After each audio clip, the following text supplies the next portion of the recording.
2014년 4월 5일 토요일 세법을 시작하겠습니다. 요양원 시설들이 학대도 하고 굉장히 불편한 모습들을 보면서 일반 사람들은 그걸 보고 야, 사람이 저러면 안 되는데 이런 생각을 할 수도 있거든요. 그런데 수행자는 보는 시각이 달라야 돼요. 시각. 자, 그렇게 요양원에 있는 그 사람들을 보고 나를 한번 생각을 해 봐야 돼요. 나 역시 나이를 먹으면 저렇게 될까요? 되지 않을까요? 그러면 야, 저렇게 나이가 들고 나이가 든 거에 비례해서 병이 찾아와요. 저런 삶을 안 사는 방법은 없을까? 라는 거에 대해서 의구심을 가져보는 거예요. 야, 그러면 나는 돈을 많이 벌어야겠구나. 많이 벌어서 좀 좋은 요양원에 가면 저러한 학대라던가 저런 거 당하지 않지 않겠느냐라고 하는 것은 이 한 생의 생각관념의 틀에서 벗어나지 못하는 거 있죠. 정확하게. 수행자는 생로병사를 벗어나기 위해서 공부를 하는 것이죠. 태어나면 나이 먹고 나이 먹으면 병이 찾아오더라. 여러분들이 지금 참생을 공부해 나가는 것은 앞으로 영원하고 영구하게 질병의 고통에서 벗어나기 위해서 공부를 하는 것이고요. 영원하고 영구하게 태어남의 고통에서 벗어나기 위해서 공부를 하는 겁니다. 그리고 영원하고 영구하게 죽음에 대한 고통에서 벗어나기 위해서 참수행을 정진해 나가는 것이지, 참수행 가지고 여기 한생에서 어떻게 잘 먹고 잘 살더라, 한생 공부가 아니다라는 거 있죠. 그리고 여러분들이 생각해 보셔야 될 건, 자식이 부모를 끝까지 모셨습니다. 그러면 부모에게 내가 얻을 것이 무엇이 있을까요? 물질계에 지금 태어나서 한국에 살아가고 있으면, 한국은 유교 사회였기 때문에 지금도 부모에 의해서 내가 태어났기 때문에 자식된 도리로서 부모님이 육체가 소멸되는 순간까지 옆에서 잘 돌봐드려야 되는 것이 어떻게 보면 자식의 기본 도리가 아닌가. 이것은 누가 만들어 놓은 것인가요? 여기 물질계에 사람들이 만들어 놓은 것입니다. 여기 사람들. 참수행에서는 부모님을 모시지 말아라 이런 뜻이 아니라 조금 더 큰 목적으로 흘러가는 것이 어떻겠느냐 이거죠. 큰 목적. 여기에서 부모님이 육체가 소멸되는 순간까지 병수발을 끝까지 했습니다. 내가 얻을 것도 없습니다. 그리고 상대방에게 베푼 것도 너무나 작은 것이에요. 개미들끼리 서로 주고받는 겁니다. 부모님에게 잘했다라는 건 성공덕을 쌓는 것이 아닌가요? 그럼요. 성공덕을 쌓죠. 성공으로 쌓지 않았다는 뜻이 아니라 수행과는 전혀 관계가 없다라는 뜻이에요. 참수행에서는 그 시간에 내 육체와 공존하고 있는 본체 속의 마음을 정화시키고 성경시켜 나가십시오. 참수행이 있을 때까지만 여러분들 마음을 여러분들의 노력에 따라서 무한대로 성장시켜 나갈 수가 있거든요. 그래서 지금 주변 사람들 돌볼 시간이 없는 거예요. 그래서 수행자는 주변 사람들과 아주 편안하게 지내는 것이 아니라 적절히 편하게 해요, 적절히. 불편하게 지내는 것도 아니고 너무 편안하게 지내는 것도 아니고 말이 나오지 않을 정도로만. 그리고 모든 시간을 어디에 해요? 나를 바꾸어 나가는데 모든 시간을 쏟아붓는 겁니다.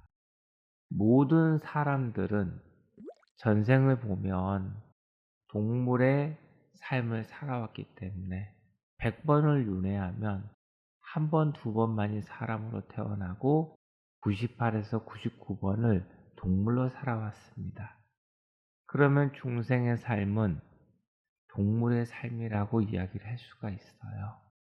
그래서 동물의 삶에서 자신의 본 마음 속에 심어진 동물의 승질머리와 못된 습관이 언제요? 사람으로 태어났을 때 자연스럽게 표출이 되고 있는 거예요. 여러분도 참수행을 만나기 전까지 아셨나요? 몰랐나요? 동물? 아니 나는 사람인데 왜 자꾸 스님은 동물을 얘기하시지? 그리고 불교를 믿었다고 하더라도 아니 내가 지금 사람이니까 전생도 사람이고 앞으로 내세도 사람이 아닐까? 이런 생각을 갖는데 이건 큰 착각입니다. 물질계는 왜 욕계의 세계일까요? 욕심의 세계라고 얘기를 하는데 왜 욕계의 세계일까요? 동물의 세계가 욕심의 세계거든요. 사람처럼 이런 욕심의 세계라는 표현보다는 먹이를 두고 끊임없이 다툼이 일어나는 곳이거든요. 그럼 사람으로 태어났을 때도 같아요, 달라요? 금전 가지고 끊임없이 싸우는 거예요, 서로 간에. 그래서 이런 곳을 벗어나는 방법이 있습니다 라고 얘기를 하면 알아듣지를 못하는 거예요. 어느 한 분이 부모님을 요양원에 맡겼다가 정말 그 요양원에서 내 부모님을 너무 힘들게 하는 걸 보고 집으로 모시고 왔어요. 자, 치매가 오신 분을 집에서 모신다는 것은 굉장히 어렵습니다, 여러분. 같이 있는데 저녁에 잠을 자다가 갑자기 일어나서 화장실을 간다던가 또 돌발 행동이죠. 거의 잠을 못 잔다고 보시면 돼요, 저녁에. 그러면 집으로 데리고 와서 부모님이 돌아가시는 그 순간까지 잘 모셨어요. 내가 얻는 것이 무엇일까요? 이것은 중생들의 삶의 모습이고 수행자는 내가 열심히 공부해서 참수행에 입문을 하고 아라한을 넘어야 됩니다. 아라한을 넘어서 실제 사람의 위치에 도달하게 되면 후광을 주면 되는 거예요. 이해가 되시나요? 참수행에서는 엄밀히 이야기를 하면 아라한도 그렇게 치질 않아요. 왜 치지 않느냐? 아라한의 위치에 수행자가 도달했다고 하면 나 혼자만 극락세계에 머물고 사람으로 태어나서 아주 행복한 삶을 살아가고 또다시 극락으로 가고 또 사람으로 태어나 살아가거든요. 근데 누구만 잘 살아가는 거예요? 혼자만 잘 먹고 잘 살아가기 때문에 아라한은 치고 싶지 않습니다. 참수행에서 입문했다라고 얘기를 하면 실제 사람의 위치에 올라가야지만이 참수행 대열에 참수행자의 길을 걸어갈 수 있다라고 이야기를 할 수가 있는 거예요. 여기에서는 많은 사람들하고 더불어 살아가는 것, 이것이 행복 아닌가요? 이것은 동물들의 삶에서 나오는 거예요.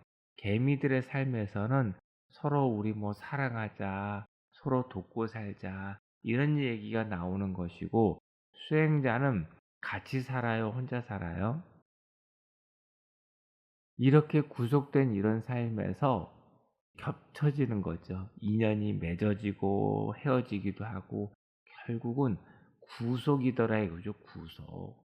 물방울 하나가 물질계에 태어나면 움직일 수가 없는 거예요.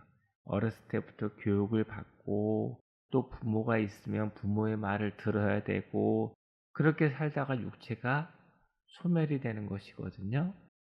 이런 개미의 삶에서 벗어나는 방법이 있습니다. 벗어나는 방법을 알려드릴 테니까 정말 게으름 피우지 말고 열심히 공부를 하십시오. 라고 얘기를 해도 잘 알아듣지 못해요. 왜냐? 항상 사람들은 여기 물질계의 기준으로 삶을 살아왔어요. 근데 참생 공부를 한다라는 것은 비물질계인 영의 세계의 기준으로 여러분들이 살아가려고 노력을 하셔야 됩니다라고 하면 내 마음하고 맞지가 않은 거예요. 내 마음은 나는 중생이기 때문에 어들어요?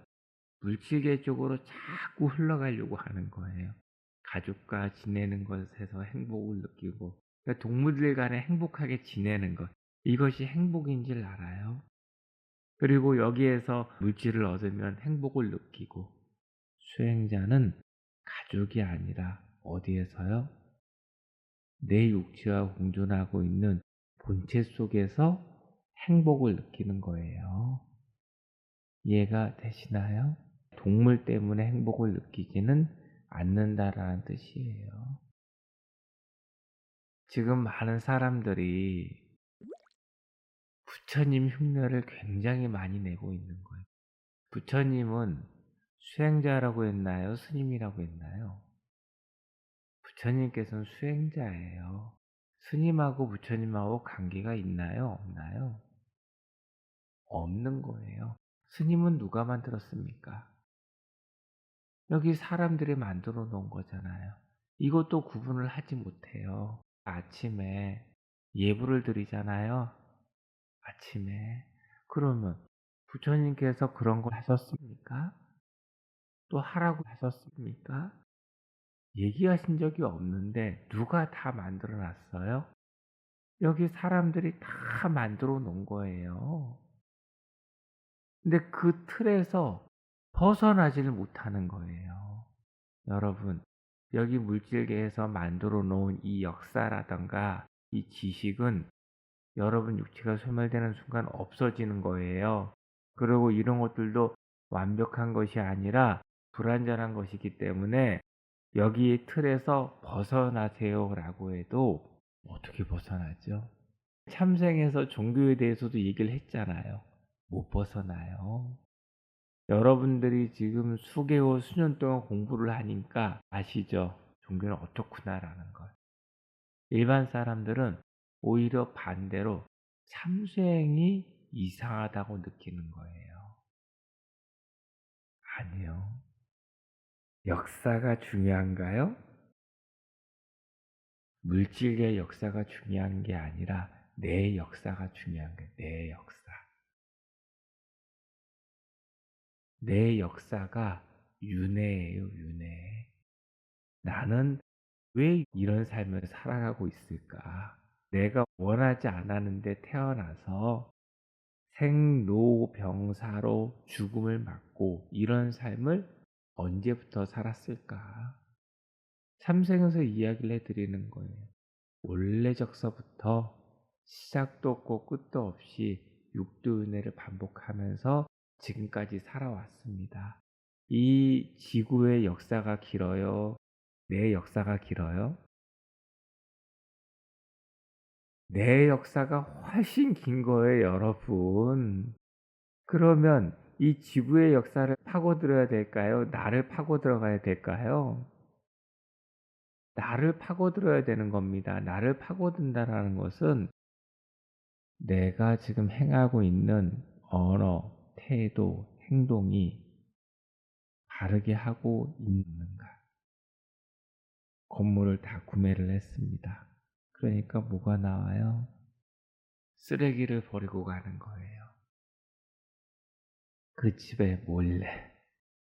그러면 저기는 이사를 갔으니까 이제 버려도 되겠구나. 그러면 모릅니다. 누가 버리고 갔는지. 또 주변 사람들도 알까요? 모를까요? 다 몰라도 누구는 알아요? 그 버린 사람은 아는 거예요. 사람으로 태어나서 남 속이고 주변 사람들을 불편하게 하는 삶을 살아가지 말아라 이거죠. 사람으로 태어나서 이 남 속이고 주변 사람 속이는 걸 당연하듯 하면서 살아가는 것이 일반 사람들의 삶의 모습이에요. 예. 물질계에서 직간접적으로 속이지 않는 일이 있습니까? 없습니까? 장사를 해도 어쩔 수 없이 속여야 되는 것이고, 식당을 해도 속여요, 안 속여요?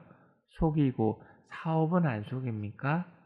마음속에 선을 쌓기란 굉장히 어려운 거예요. 수행자는 부처님 흉내를 내는 것이 아니라 내가 실제 매 순간 참수행 기준대로 성격과 습성을 성품과 품성으로 바르게 바꾸어 나가고 있는가? 선악의 도표를 보고 내가 오늘 하루도 얼마만큼의 선을 행하고 악을 소멸했는가? 이런 거에 대해서 생각을 해봐야 되는데 아무도 이런 기준 자체도 모른다라는 거예요. 제가 일부에서는 세부적인 내용들은 얘기를 안 해주니까 또 모를 수도 있겠네요.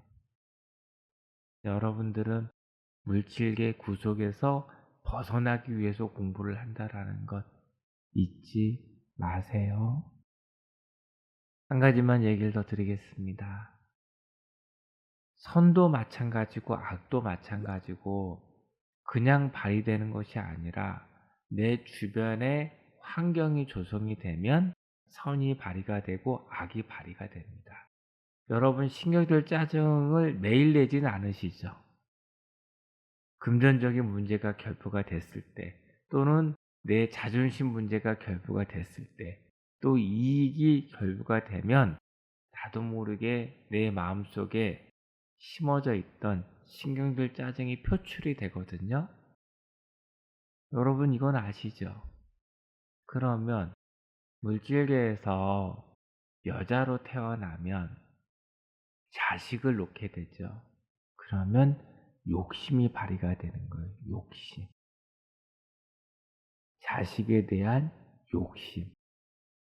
그 자식에 대한 욕심을 넘어서기란 굉장히 어렵습니다. 그럼 내가 결국은 욕심이 굉장히 많은 거예요. 저는 욕심이 별로 없는 것 같은데요.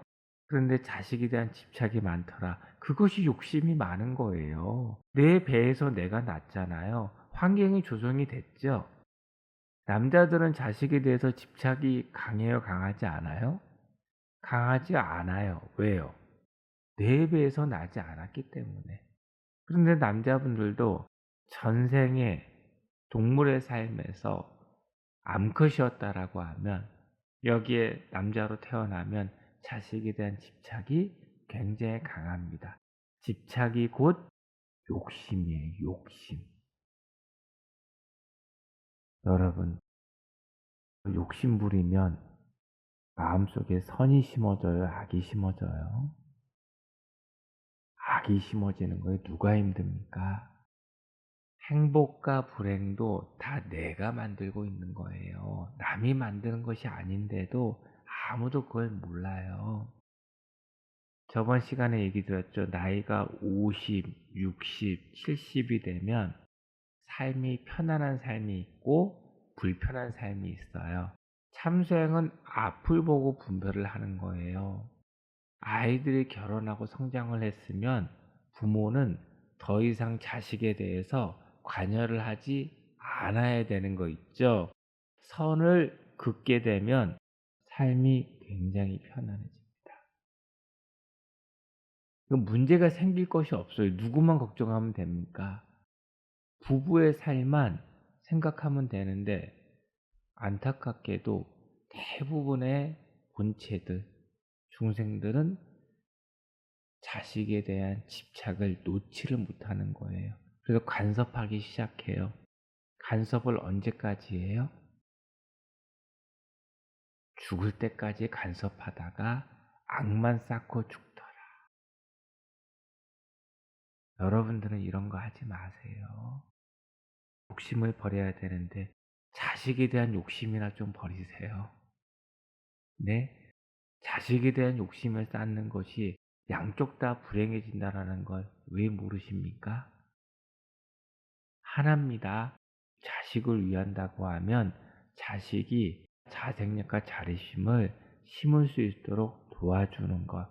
그리고 나이가 60, 70이 돼도 아이들에게 의존하지 않고 부모의 바른 삶을 살아가는 모습을 보여주면 부모로서 자식들에게 보여줄 수 있는 모습은 다 보여주는 거예요. 이해가 되시죠? 이 사람으로 태어났을 때 결혼 생활이 조금 편안한 사람도 있고 불편한 사람도 있는데 그것은 참생에선 이렇게 봅니다. 전생에 같은 동물의 습을 가진 본체들이 결혼을 하면 결혼 생활이 조금 낫습니다. 근데 초식과 초식이 결혼을 하면 식성도 비슷하고 생활하는 패턴이나 이런 것도 비슷하기 때문에 결혼 생활이 크게 문제가 일어나질 않아요.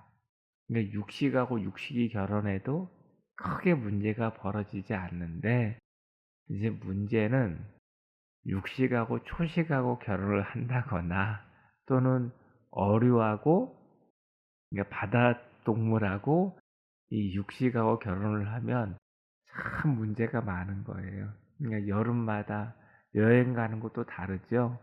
바다 동물은요 무조건 바다로 가자. 네, 육식은요 무조건 산으로 가자. 음식도 같아요, 달라요? 아니, 다른 거예요, 다. 육식은 매일 고기만 먹으려고 하고 어른은요 생선만 먹으려고 하고 그러니까 이런 여러 가지면 또 생각하는 그 사고도 차이가 있기 때문에 굉장히 힘이 들 수가 있어요. 그런데 수행자는 관계가 없습니다. 배우자를 어떻게 바라봅니까? 비사상으로 보고 마는 거죠. 부정적으로 보는 게 아니라 비사상입니다. 야, 이 사람은 참 이렇게 나랑 불편하게 하는 걸 조금만 바꾸면 훨씬 더 좋을 텐데, 야, 이걸 왜 바꾸지 않아가지고 왜 이렇게 살까? 그리고 바램을 가져요, 갖지 않아요? 절대 바램을 갖지 않습니다. 야, 60, 70이 되면 너희들의 해외여행을 보내줘야 되는 거 아니냐? 이런 바램을 갖지 마세요. 그러면 마음이 편안해져요, 불편해져요? 굉장히 편안해집니다. 이해가 되시죠? 이렇게 얘기하니까 가서 내 남편은 초식인가 육식인가 그냥 이런 건 알고만 계시는 겁니다. 참생에선 육식이든 초식이든 수행을 정진하다 보면 넘어서는 거죠. 오늘 1부 수업은 여기까지 하겠습니다. 고맙습니다.